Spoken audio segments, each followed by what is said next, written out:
तालिमको दोस्रो दिन साइन्स, टेक्नोलोजी, इन्जिनियरिङ, आर्ट्स र म्याथमेटिक्स कार्यशाला अर्थात् स्टेम कार्यशाला अन्तर्गत बालबालिकाहरूलाई विज्ञानका विषयप्रति उत्सुक बनाई उनीहरूमा अभिरुचि जगाएर पठन पाठन गर्ने तरिकाबारे जानकारी गराइएको थियो। सो अब पहिलो कुरा यो सर्ट एनालाइसिस कहाँबाट सुरु भएको त भन्दा यो सुरु भएको सफ्ट एनालाइसिसबाट है। यहाँहरूलाई छोटकरीमा, किनभने यहाँहरूले चाहिँ आज म के चाहन्छु भने यहाँहरूले आज यो कुरा सिकेर क्लासमा इम्प्लिमेन्ट मात्रै होइन, तपाईँले आज यो प्रेजेन्टेसनलाई, मैले दिँदै गरेको प्रेजेन्टेसनलाई दुई तरिकाले हेर्नु भन्छु।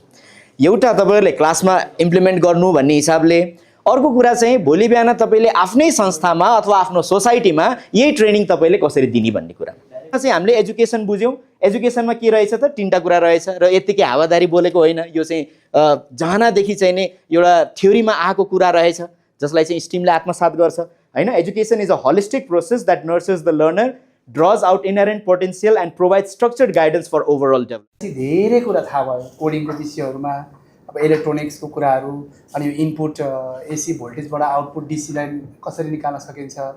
अनि हामीले हिजो मात्रै स्टिम मैले नाम सुनेको थिएँ, मैले चाहिँ एमफिल यो स्टिममा गर्नु पर्ला भनेर सोचि पनि रहेको थिएँ। ठ्याक्कै हिजो अझै म चाहिँ खुलस्त भयो, एकदमै मलाई एकदम बुझाइ झन् राम्रो भयो स्टिम सम्बन्धी। पक्कै पनि स्टिम नलेज भनेको अहिले जल्दो गल्दो विषय नै हो।